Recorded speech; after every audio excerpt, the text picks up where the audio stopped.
రాధిక, అమ్మా, మీ నాన్నగారి పోయి ఈ రోజుతో 10 ఏళ్లు పూర్తయ్యాయి.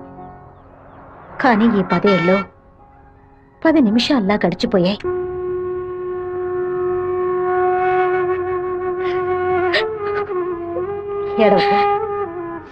ఏడవకూడదు. ఎందుకమ్మా ఏడుస్తున్నా? నా కొడుకు చచ్చిపోయాడురా. నువ్వు నాకు మనవరాలివి కాదమ్మా, మనవడివి. గుండెల నిండా ధైర్యంతో ఉండు. మనస్సుని రాయి చేసుకుని బతకాలమ్మా.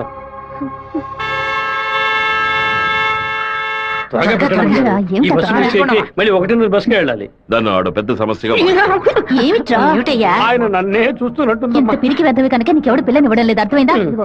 నాకేవు, నేను తీసుకొస్తాను, నువ్వు పద పద. అందరం కలిసి ఒకసారి మాట్లాడుకుందాం. అప్పుడు కూడా కుదరకపోతే తర్వాత చూసుకుందాం. గంగా, ఏంటా నడక? పిల్లి నడుస్తుంది, కుక్క నడుస్తుంది, కొత్తగా నానాడ గురించి అడుగుతున్నారేంటి? సరే, వాడి సంగతి అలా ఉంచు. ఆ సుబ్బారావు కూడా చేపల పులుసు పట్టుకుని అటు ఇటు తిరుగుతున్నాడే, వాడి సంగతి ఏంటి అంట? చేపల పులుసా? అయ్యో, ఏవే, నువ్వు పెట్టే చేపల పులుసు వాసన నాకు తెలియదా? లేదా క్యారేజీలో తీసుకెళ్లేటప్పుడు చప్పుడు రాదా? మన శివకేనండి, ఎప్పుడైనా చేపల పులుసు పెడితే బస్సులో పంపిస్తాను. కొర్రమీన తలముక్కంటే వాడికి మహా ఇష్టం. నీకు అసలు బుర్రా బుద్ధి ఉందా అంట? ఆడు బాడికి దాన్ని అక్కడ పక్కన పెట్టి బస్సు తోడుకుంటూ ఉంటాడు. మన గిట్టనోడు ఎవడైనా ఆ పులుసులో ఏదైనా కలిపితే ఏం చేస్తావు? నాయనో, ఇందులో ఇన్ని మతలపులున్నాయా? భోంచేయి బావా, భోంచేయి. ఈ మండు టెండలో ఇంతసేపు వెయిట్ చేసి కష్టపడి భోజనం తీసుకొచ్చావు కదరా, నువ్వే ముందు తినాలి. ఎంత నువ్వు నన్ను కోపంలో చావు బాదిరా. భోజనం విషయంలో మాత్రం ఇంత బోళాగా ఉంటావు అనుకోలేదు. నీ ప్రేమకు అసలు ఎలలే లేకుండా పోయాయి. నీ ప్రేమకు నేను ఎప్పుడు బానిసగా ఉంటాను రా. ఏంట్రా సత్తిగా, భోజనం బాగా రుచిగా ఉందా? అమ్మగారి చేతి వంట కదా, మరి మైకం వచ్చేలాగేమి లేదు బావా. ఈ కళ్ళు తిరగడాలు అలాంటిది ఏమైనా? ఎందుకు అలా అడుగుతున్నావు? ఏం లేదు, చాలా దూరం నుంచి భోజనం వస్తుంది కదా, మన శత్రువులు ఎవరైనా విషం గిషం కలుపుకుంటే అయిపోతాను కదా, అందుకే ముందు నీ మీద టెస్టింగ్ చేశా. అరే దుర్మార్గుడా, నువ్వు పెట్టిన భోజనంలో ప్రేమ ఉంటుంది అనుకున్నాను, ఇలా పాయిజన్ ఉంటుంది అనుకోలేదు. 100 మైళ్ళు దాటుకొని భోజనం వస్తుంది, మీరు ఇంకేం బాగుపడతారా? ఒక తల పీసో లెగ్ పీసో తింటావా? పులి కాకలేసిన పిజ్జా తిందో. అయితే పెప్సీ తాగుతుందా? కూడబెట్టిన డబ్బంతా పోగేసి స్థలం కొన్నానే. 7 లక్షలు నమ్ముకునే కదా మన భవిష్యత్తు ఉంది. ఈ నోటీసు చూసిన తర్వాత నేను సగం చచ్చిపోయాను. ఏమిటండి ఇలా మాట్లాడుతున్నారు? అయిపోయింది, ఇంకా మన పిల్లల భవిష్యత్తు అయిపోయింది. ఏంటి క్లాస్ రాకుండా ఇక్కడ కూర్చున్నావు? ఇంట్లో ఒకే ప్రాబ్లం. కొన్ని రోజుల క్రితం మా మావయ్య ఎయిర్పోర్ట్ దగ్గర 2 గ్రౌండ్ల స్థలం కొన్నారు. సడన్ గా ఆ ల్యాండ్ ని తీసుకుపోతున్నారని గవర్నమెంట్ వాళ్ళు నోటీస్ ఇచ్చారు. మా ఫ్యామిలీలో అందరూ చాలా బాధపడుతున్నారు. అది సరే, ఎవరి దగ్గర స్థలం కొన్నారు? శివ, చెప్పు చేయండి. నేను నీకు విషయం చెప్పినట్టు రాధికాకు తెలియదు. సరే, నేను చూసుకుంటాను. దొంగ చటక ఎందుకులా తలుపు గడియ పెడుతున్నారు? రేయ్ మామా, రేయ్ ఏంట్రా బొత్తిగా మర్యాద తగ్గుతుందా? ఆ ఎయిర్పోర్ట్ పక్కన ఉన్న ప్లాట్ ని ఎవ్వరికి చూపించొద్దు అని చెప్పాను కదా. నువ్వేమో 2 ఏళ్ల క్రితం రామనాథం అనే వ్యక్తికి అమ్మావు. ఎయిర్పోర్ట్ అక్విజిషన్ నోటీస్ చూడగానే వాడు కుటుంబంతో పాటు ఊరేసుకుంటానని తాడుకోవడానికి వెళ్ళాడు. బాగుపడతావా? వాడు మాత్రం ఆ స్థలం కొన్నాడా? మొత్తం 160 మంది కొనుక్కున్నారా?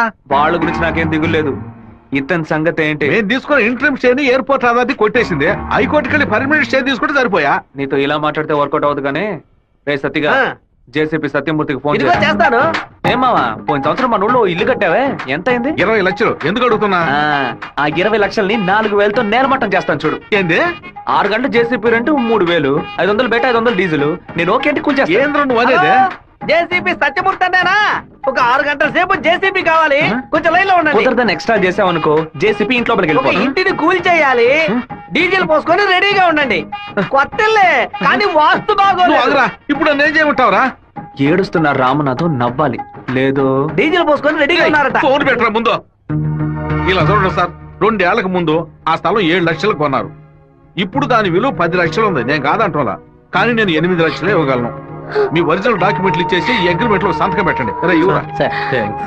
మినిస్టర్ చేత రికమెండ్ చేసి ఉంటే పోయి ఉండేది. పోయిపోయా కుర్ర కుంకల చేత సెల్ ఫోన్ లో జేసీబీ మిషన్ పెట్టుకున్నారండి.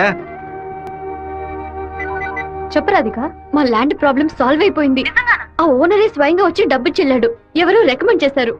సంతోషంలో ఏం చేయాలో అర్థం కావట్లేదు. ఒక పని చెయ్యి, నీ ఇంటి పక్కన ఉన్న శివాలయానికి వెళ్ళి శివుడికి ఒక అర్చన చేయించు. లేట్ చేయకుండా అక్కడికి వెళ్ళు. సరే. అన్నా మీరు అనుకున్నట్టు ఎమ్మెల్యే తప్పుడు రూట్ లోనే వెళ్తున్నాడు అన్న. నదిలోంచి ఇసుక తీసే క్వారీ కాంట్రాక్ట్ ని ముద్దు కృష్ణ అనే బినామీ పేరుతో వీడే నడుపుతున్నాడు. రోజుకి 250 లోడ్లే తీయాలయ్యా, కానీ వీడు 450 లోడ్ల దాకా తీస్తున్నారు. ఆ మన్నం తట్టుని వైజాగ్ తరలించి అక్కడ పోర్టు ద్వారా విదేశాలకు ఎగుమతి చేస్తున్నారయ్యా. మన దగ్గర అన్ని ఆధారాలు ఉన్నాయా. తహసీల్దార్ గారు కూడా వచ్చారు. రమ్మని చెప్పండి. చెప్పండి. నమస్కారం. ఏంటి సార్ ఇదంతా? రాజకీయ నాయకుల అధికారం ముందు మేము ఏం చేయగలమండి? గవర్నమెంట్ ఉద్యోగులు ఇట్లా మాట్లాడచ్చా? అనంతపురానికి నీటి సరఫరా ఉండదు, సాగు చేయడానికి ఈలుగా ఉండదు అని వ్యవసాయాన్ని మూలన పడేశారు. జరిగే కొద్ది వ్యవసాయం భూగర్భ జలాలపై నమ్ముకునుంది. ఏటి మనను శుభ్రంగా ఊడ్చేస్తే బోర్లో నీళ్ళు ఎక్కడి నుంచి వస్తాయి? భూమాత దగ్గర నుంచి మట్టి దోచేయడం అనేది కన్న తల్లి దగ్గర గర్భసంచిని దోచుకోవడంతో సమానం. ఇప్పుడు ఏడన్నాడు రాష్ట్రముడు. ఇప్పుడు వెళ్ళి అడిగామనుకో, అమ్మ మీద ఒట్టేసి నాకేం తెలియదు అంటాడు. ఎందుకంటే బినామీ పేరు మీద వ్యవహారం సాగుతుంది. కొంచెం ఓపికగా ఉంటే వాడిని ఎలాగోలా పట్టుకోవచ్చు. సరే అన్నా నీ గురించి మెసేజ్ వచ్చింది. ఏమనొచ్చిందిరా? పీ ఫర్ పొరమోకు, ఈ ఫర్ ఎద్దు, టీ ఫర్ తీపు, E for enemy, R for rowdy. ఎవరు పంపింది? సెకండరీ అశోక్ అన్న. అశోక్ ఎక్కడ వాడు? ఇక్కడే ఉన్నాడా? నువ్వేనా అశోక్ అంటే? ఏమన్నా మెసేజ్ పంపా? వసంత అంటే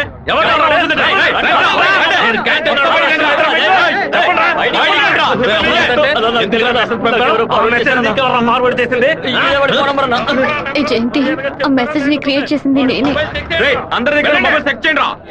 నిన్న క్యాంటీన్ లో పీటర్ మంజుని ర్యాగింగ్ చేశాడు కదా, ఆ కోపంలో మంజుకి మెసేజ్ పంపించాను. అది ఎవరికో ఫార్వర్డ్ చేసింది. ఇక్కడ ఉన్న వాళ్ళ ఇన్బాక్స్ లో మెసేజ్ కనుక ఉందంటే వాళ్ళ బట్టలు ఉడదీసి నడి రోడ్డులో చెప్పు జయంతి. ఆ మెసేజ్ నాకు వెంటనే ఫార్వర్డ్ చేయి. నేను దాన్ని రాధికకు పంపిస్తాను. దాన్ని డిలీట్ చేయకుండా వాడికి చూపించమని చెప్పు. ఎవడరా ఈ నంబర్? నాకేం తెలియదు. ఎవడరా నీకు పంపింది? శివ పంపించాడు. డిలీట్ చేయొద్దు. ఎవడు శివ? మెసేజ్ పంపించిందన్నా. ఉమా ఎవరా? ఉమా దీని మొబైల్ చెక్ చేయరా? పంపించింది మంజు అన్న. ఎవరు పంపారా నీకు? రాధిక. అసలు మెసేజ్ నీకు ఎవరు పంపారా? ఫార్వర్డ్ మెసేజ్ ఎవరో నాకు తెలీదు. 9842465567. ఎవరి నంబర్ ఇది? నాకు తెలీదు. ఎవరి నంబర్ ఇది? బాస్ నేనే బాస్. నేనే ఆ మెసేజ్ క్రియేట్ చేశాను. మీరందరూ వెళ్ళండి. వెళ్ళండి క్లాసులకు వెళ్ళండి. ఉండు రా, నువ్వు వెళ్ళు.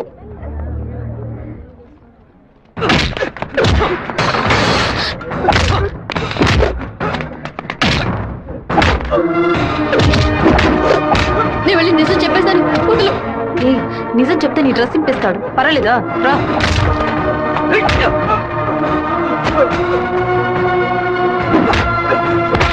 పీటర్ ఆగు. పీటర్ నా మాట విను. ఈ పని జరగదు. అసలు ఇదెవడో తెలుసా నీకు? నువ్వేం మాట్లాడుకో, నాదే తప్పు. జరగదని చెప్తున్నాను కదా. తీసుకుపోరా ముందు ఇక్కడ రారా శివ రా. ఏరా వాడు నిన్ను కొడితే నువ్వు తిరిగి కొట్టవా? ఏమయ్యా బావా, నువ్వు చూస్తూ ఊరుకున్నావా? ఈ ఊళ్ళో ఈ బ్రతుకు బతికే బదులు మన ఊరికి వచ్చి బర్రె కొట్టల దగ్గర పేడెత్తుకొని బతుకొచ్చు కదయ్యా.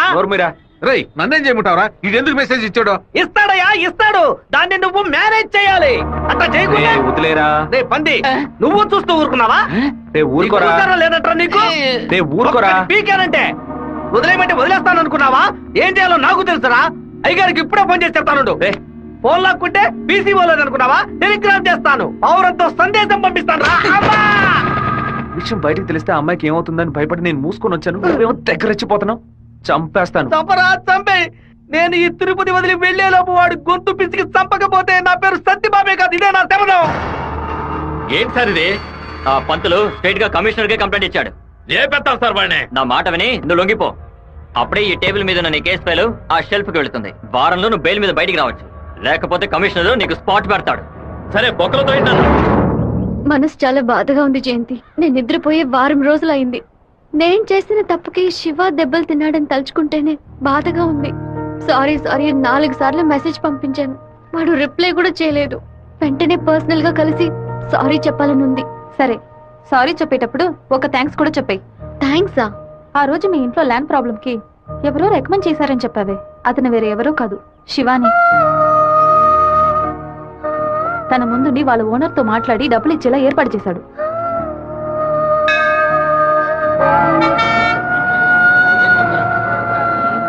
రాధిక నమ శివాయ నమ శివాయ నమ శివాయ. ఏంటి మూడోట్లో ఉన్నావు? అంతా మంచి మూడేలే. శివాకి సారీ చెప్పబోతున్నావనా? లేదు, ఓకే అని చెప్పబోతున్నాను. Hey yes, I want to convey my love. లవ్వా? అవును. వాడి అప్రోచ్ నన్ను డిస్టర్బ్ చేసిన క్యారెక్టర్ నన్ను బాగా ఇంప్రెస్ చేసింది. వెంటనే శివతో చెప్పేయాలి. 6 months తర్వాతే శివ నిన్ను మీట్ అవుతాడని చాలా క్యాషువల్ గా చెప్పాడు. ఒకరోజు క్యాలెండర్ తీసి చూశాను. April 1st, fools day. Shiva ఎక్కడ మోసపోతాడని అనుకున్నాను. నువ్వు ఇంత త్వరగా మనసు మార్చుకుంటావని అనుకోలేదు. శివ, పేట ఈ రోజు జైలు నుంచి వస్తున్నాడట. నువ్వు ఇక్కడ ఉండదు, వెళ్ళిపో. మీరంతా పిరికి పండాలరా. వాడు నా దగ్గరికి రాడరా, ఆ ప్రొఫెసర్ దగ్గరికి వెళ్తాడు. ఆయన ఎందుకు అనవసరంగా వాడి మీద కంప్లైంట్ ఇచ్చాడు? ఒక్కడన్నా మగాడు అనిపించుకున్నాడే. కాలేజీలోకి ఏం జరుగుతుందో చూడు. సరే. రే, నువ్వు నిజంగానే మూడోట్లో ఉన్నావా లేకపోతే మూడోట్లో ఉన్నట్టు నటిస్తున్నావా?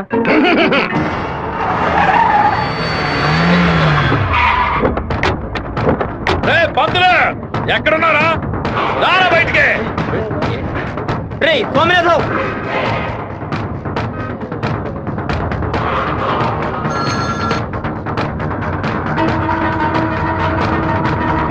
అన్నా అందులో వస్తున్నారన్నా.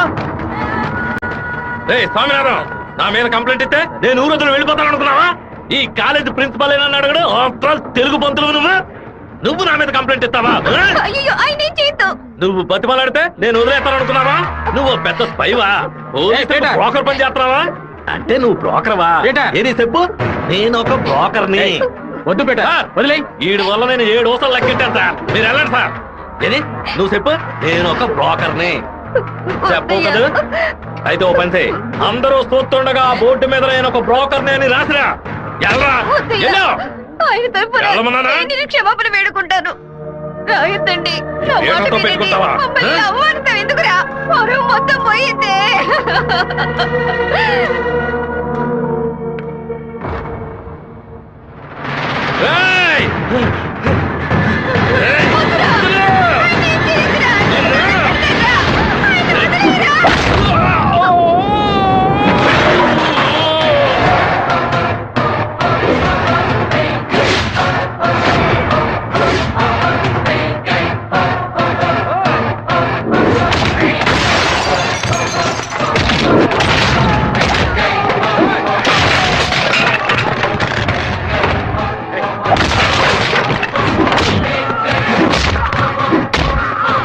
పోలీసులకు ఫోన్ చేద్దామా సార్? వాడిని మనం అసలు ఏమీ చేయలేకపోతున్నాం. కొట్టేవాడిని ఆపడం ఎందుకు?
బాబు, నువ్వు అక్కడి నుంచి వెళ్ళిపో. వాళ్ళు వచ్చారంటే నేను వదిలిపెట్టరు.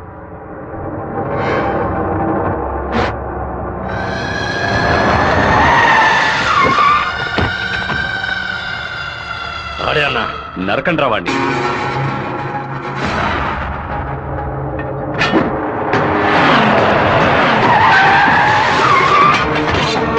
వీరభద్రం అన్న. రే రే ఆగరా.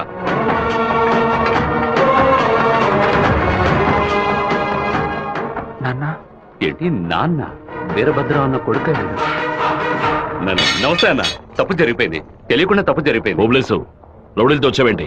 ఏంటి గొడవ? ఈ మెంట్లోడన్నా ఏదో తెలియక మీ అబ్బాయితో గొడవ పెట్టుకున్నాడు. నన్ను కూడా ఇరికించేశాడన్నా. ఎవరితో పెట్టుకుంటున్నావో ఎదురుకుండా ఎవరి నుంచి చూసి మసలుకోవాలి. నా కొడుకేమన్నా జరిగిందో ముక్కలు ముక్కలుగా నరికి స్వర్ణముఖి నదిలో పారేస్తాను. వీడి తరఫున నేను క్షమాపణ అడుగుతున్నానన్నా. అరే కొండ్రా అందరూ. అన్న బాబు జోలికి ఒక్కడు కూడా రాడన్నా, అందుకు నేను గ్యారంటీ. మీరు బయలుదేరండి అన్నా, నేను చూసుకుంటాను.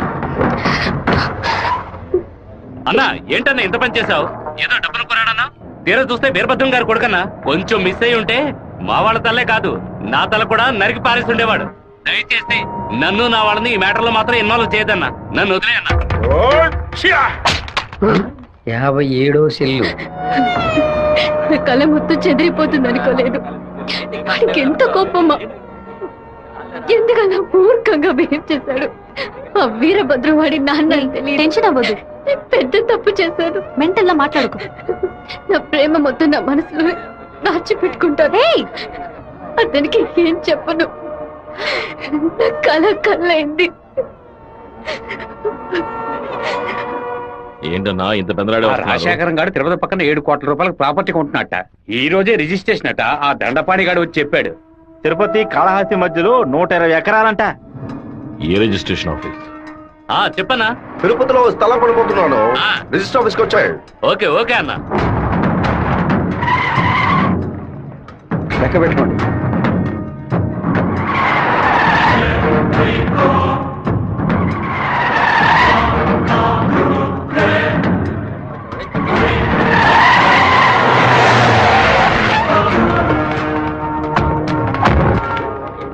అలా ఇక్కడికి వచ్చారా? ఇక్కడేం చేస్తా ఉండవు? ఓ స్థల రిజిస్ట్రేషన్ పని మీద వచ్చాను. ఎవరి డబ్బుతో కొన్నావు? ఊరి ప్రజలకు మంచి చేస్తావని నేను ఎమ్మెల్యేని చేస్తే ఏటి మనని దోపిడీ చేసి ఆస్తి సంపాదించుకుంటున్నావా? ఏంటన్నా దోపిడీ గిఫ్ట్ అని మాట్లాడతారు? ఎంత పెట్టి కొన్నావు?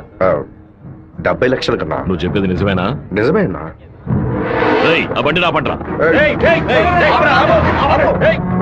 అయ్యా, మీ సమస్యలో మమ్మల్ని ఇరికించొద్దు.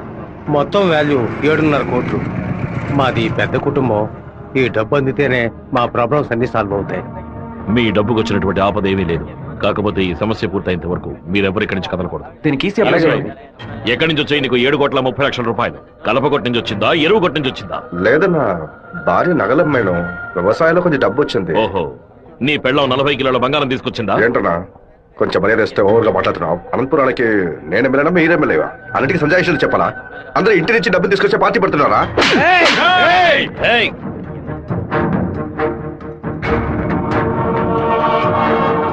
నా మాటకు విలువిచ్చి 50,000 మంది నీకు ఓట్లు వేసి నేను ఎమ్మెల్యేని చేశారా? రేపు నేను వాళ్ళకి ఏం సమాధానం చెప్పాలరా?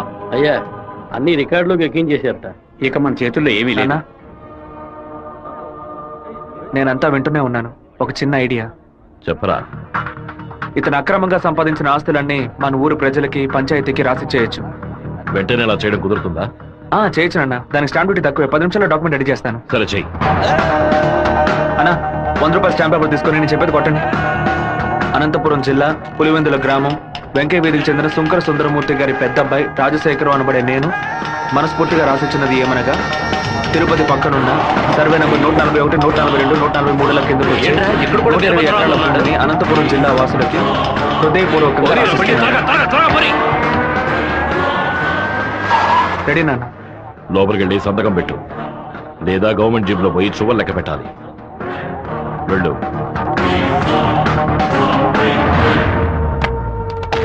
రాజశేఖరం, ఎప్పుడైతే నువ్వు ప్రజల డబ్బుని దోచుకున్నావో అప్పుడే ఎమ్మెల్యేగా ఉండే అర్హతని కోల్పోయావు. ఇంకో 15 రోజుల్లో నువ్వు నీ పదవికి రాజీనామా చెయ్యాలి. అనంతపురంలో బై ఎలక్షన్స్ రావాలి. ఇలా చూడు, నువ్వు రాజీనామా చేసినా బై ఎలక్షన్స్ వస్తాయి, నువ్వు చచ్చిపోయినా వస్తాయి. వెళ్ళు.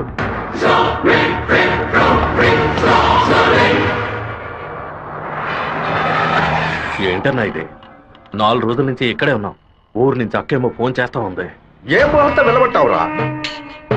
వాడు నన్ను కొట్టిన విషయం జిల్లా అంతా తెలుసుంటుంది. మానం పోయింది, మర్యాద పోయింది, దాచుకున్న డబ్బు అంతా పోయింది. ఆ పిల్ల నా కొడుకు ఐడియా వల్ల వీరభద్ర కాడు నా ఆస్తి మొత్తం రాసి తీసుకున్నాడు.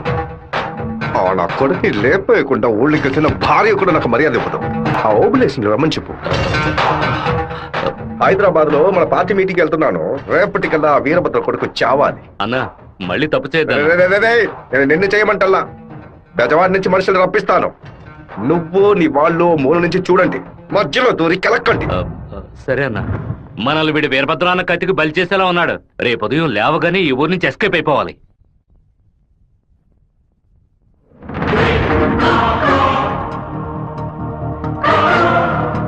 అన్నా, ఆ ఓపులెస్ గడు తిరుపతి రిజిస్ట్రేషన్ ఆఫీస్కి వచ్చాడు. నన్ను చూడగానే తప్పుకున్నాడు. వాడికి మా అబ్బాయికి ఏదో గొడవ అయ్యింది. రాజశేఖరం రిజిస్ట్రేషన్ కి వాడెందుకు రావాలి? ఏదో తేడాగా ఉంది. అయ్యా చెప్పండి అయ్యా. మన శివకి ఆ పీటర్ గాడికి ఏంటి గొడవ? అయ్యా అది దాచిపెట్టకుండా నిజమేంటో చెప్పు.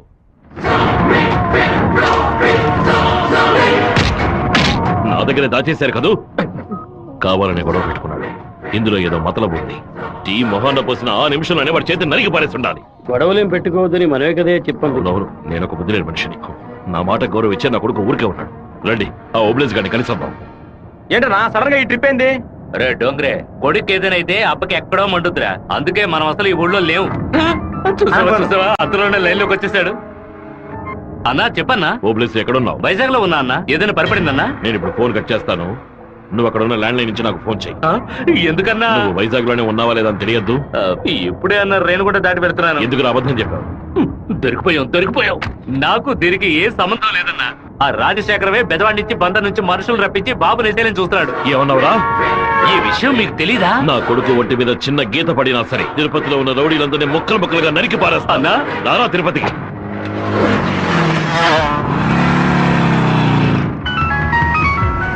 బాబు ఎక్కడున్నావు? రిజిస్టర్ ఆఫీస్ వరకు వెళ్తున్నాను నాన్న. పక్కన ఏదైనా పోలీస్ స్టేషన్ ఉందా? తిలక్ నగర్ పోలీస్ స్టేషన్ ఉంది నాన్న. నువ్వు వెంటనే వెళ్ళి ఫోన్ చేసి ఆ ఇన్స్పెక్టర్కి. దేనికి నాన్న?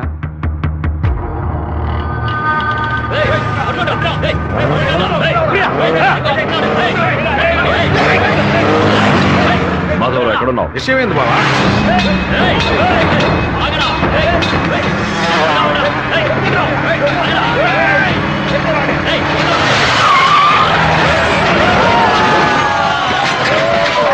స్టేషన్ అడిగితే శివ ఎక్కడికి రాలేదని చెప్పారు బావా. మన వాళ్ళకి ఫోన్ చేసి తిలక్ నగర్ మొత్తం వెతకమని చెప్పు.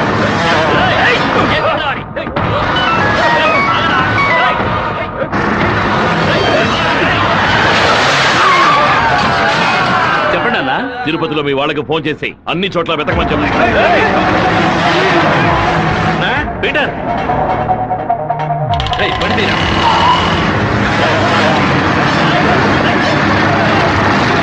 తిరుపతిలో ఏ ఒక్క చోట వదలకుండా మన వాళ్ళతో వెతికించు.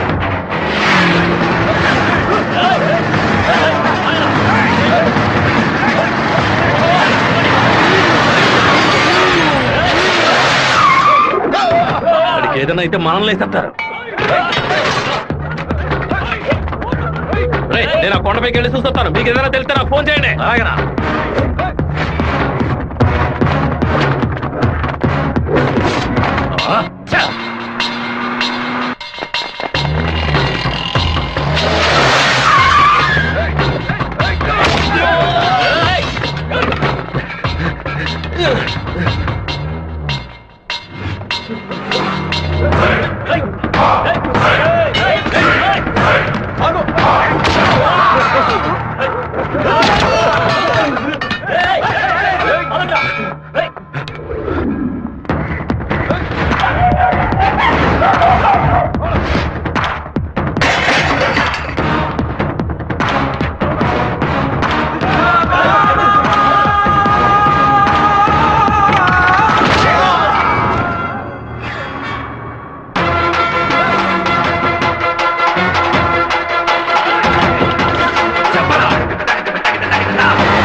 సరేనండి, చెప్పేస్తా. తమ్ముడు, మన అబ్బాయి నరికేసే కదా వచ్చాడు, ఓటం పాలయ్యి రాలేదు కదా. ఏ గొడవలకైతే పోకూడదు అని నా బిడ్డ దూరంగా ఒదిగి ఉన్నాడు, వాడే కత్తి పట్టుకునేలా చేశారు. ఇలా చూడు ఓబులేసు, రోడ్లో వచ్చేపోయేవాళ్ళందరూ సెల్ తో ఫోటోలు తీశారు. ఈవినింగ్ పేపర్ లో న్యూస్ వచ్చేస్తుంది. ఖచ్చితంగా రిమాండ్ చేసే తీరాలి. కేసు రాసేటప్పుడు పర్సనల్ మోటివ్ వేయలేదు, ఆత్మరక్షణ కోసమే నరికాడని రాయి. మెయిన్ మ్యాటర్ లో నరికినోడే స్వయంగా సరెండర్ అయ్యాడు అని అండర్లైన్ చేసి మరీ రాయి. అప్పుడేనయ్యా బాబుని బెయిల్ మీద విడిపించగలం. ఎంతో చెప్పి చూశానన్నా, 15 రోజులు రిమాండ్ లో ఉంచి తీరాలని ఇన్స్పెక్టర్ అంటున్నాడన్నా. నా మనుషులు 4 లోపల సబ్ జైల్లో ఉన్నారన్నా. బాబుని జాగ్రత్తగా చూసుకుంటారు. అన్నీ నాకు తెలియకుండా దాచిపెట్టేశాను. రాజకీయ నాయకుల్ని నమ్ముకునే మేము పొట్ట కడుపుకుంటున్నాం. నన్ను ఏం చేయమంటావన్నా? క్షమించన్నా. వెళ్ళు. రాజశేఖర్ ఇప్పుడు ఎక్కడ ఉన్నాడు? పార్టీ మీటింగ్ అని హైదరాబాద్ వెళ్ళాడు. చిన్నగా హైదరాబాద్కి పోనిపో. వాడు శాస్త్రసభ నుంచి బయటకు వచ్చేటప్పుడు అక్కడే వాడిని నరికి పారేస్తా. నాన్న, మీరేం టెన్షన్ అవ్వకండి. మీరు కంగారు పడితే వాళ్ళు వేసిన ప్లాన్లో సగం గెలిచినట్టే. మీరు ఊరికి బయలుదేరండి. తర్వాత ఏం చేయాలో మెల్లగా ఆలోచించుకోవచ్చు. అయ్యా, టైం అయింది, కోర్టుకు తీసుకెళ్ళాలి.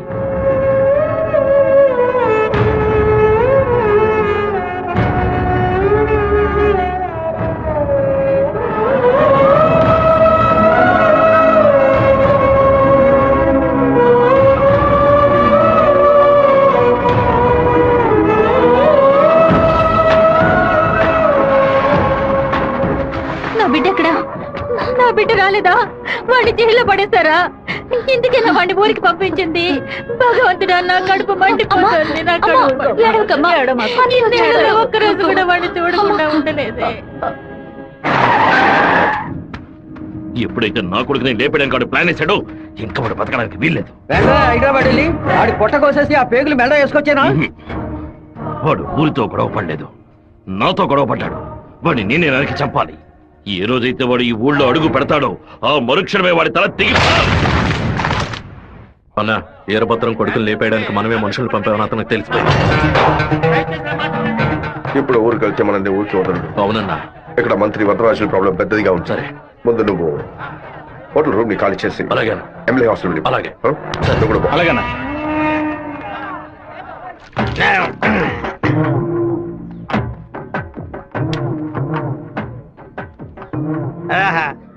తాగి ఉన్నామే, తాగి బండి డ్రైవ్ చేసుకుంటూ పోతే పోలీసు వాళ్ళు లోపల పెడతారు. నెట్టుకుంటూ పోతాం.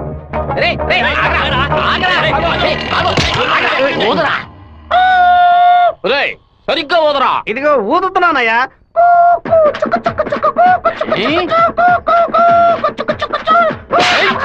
ఎగతాళా?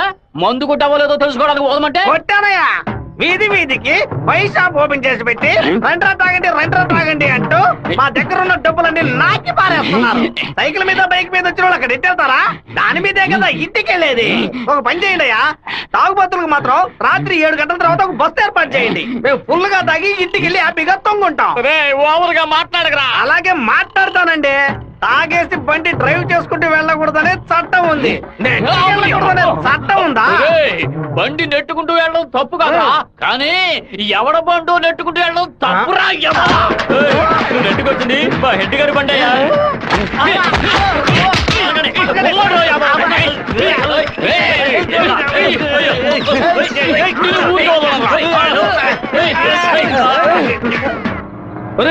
బాబు వచ్చేసాడు.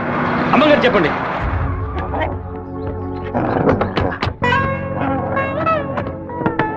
తూర్పు వైపు తిరిగి కూర్చోండి బాబు. కూర్చో.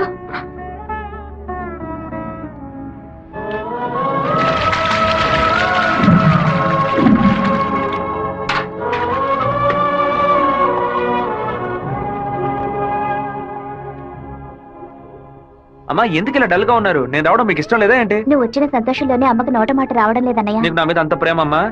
ఏంట్రా గబుక్కుని అలా అడిగేసావు? మరేంటమ్మా, ఇన్ని నీళ్లు నా తల మీద పోసావే, చూసుకోవడానికి తుండుకుంటేనే ఇచ్చావా?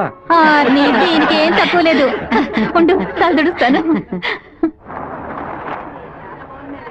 లక్ష్మి, లోపలికి వెళ్ళి అటెండెన్స్ చేసి గిఫ్ట్ ఇచ్చేసి వెంటనే వచ్చేయాలి. మరైతే నువ్వు రావా? నీ ఫ్రెండ్ పెళ్లికి నన్ను చేంజ్ చేయమంటావు? నేను ఒంటరిగా వెళ్ళానని నాన్నకి తెలిసిందో నేను చెదకపాతారు. రా అన్నయ్య. అమ్మ వాళ్ళు రాలేదా? నువ్వు ఎప్పుడు ఊరెళ్తున్నావే? ఇంకా 2 రోజుల్లో సెమిస్టర్ ఎగ్జామ్స్ మొదలవుతాయి. రేపు ఉదయమే నేను తిరుపతికి బయలుదేరుతాను. కూర్చోండి. అన్నయ్య, ఆ ఎల్లో ఓణి అమ్మాయి ఎలా ఉంది? చండాలంగా ఉంది. మ్యాటర్ ఏంటి? ఆ బ్లూ ఓణి నీకేమైనా పిచ్చి పట్టిందా? అది కాదు, ఇక్కడున్న అమ్మాయిలందరూ మన క్యాస్ట్ వాళ్లే తెలుసా? వీళ్ళలో ఒక్కనే నువ్వు సెలెక్ట్ చేసుకున్నావు అనుకో, నేను అది వెళ్ళి అమ్మ చెవిలో ఊదుతాను, అమ్మ నాన్న చెవిలో ఊదుతుంది, ఆ తర్వాత నీ పెళ్లిలో నా దస్వర ఊదుతారు. ఎందుకంత కక్ష? 25 ఏళ్ల వయసులో పెళ్లి చేసుకుంటే అది సూసైడ్, 28లో చేసుకుంటే అది అటెంప్ట్ మర్డర్, 30లో చేసుకుంటే అది మర్డర్, 24 ఏట చేసుకుంటే బావిలో దూకినట్టు, 23 విషం తాగినట్టు, 22 ఊరేసుకున్నట్టు. మరి ప్రేమించి పెళ్లి చేసుకుంటే స్వర్గం, హౌస్ అరెస్ట్, జీవిత ఖైదు. అనయ్య, టీవీలో అమ్మాయిని చూడు, చాలా అందంగా ఉంది. అయ్యో ఒకసారి చూడు. ఏంటా జరుగు? తను నచ్చిందా? చాలా అందంగా లక్షణంగా ఉంది కదూ. తను ఎవరో ఏమిటో నేను కనుక్కొని నీ చేత ఆత్మహత్య చేయించరా? వచ్చే ఏప్రిల్ 1 వరకు ఓపికగా ఉండు, మరుసటి రోజు చెప్తాను. ఏమిటనయ్యా, లవ్ లో పడ్డావా? ఒక అమ్మాయి అంగీకారం కోసం 6 నెలలుగా వెయిట్ చేస్తున్నాను.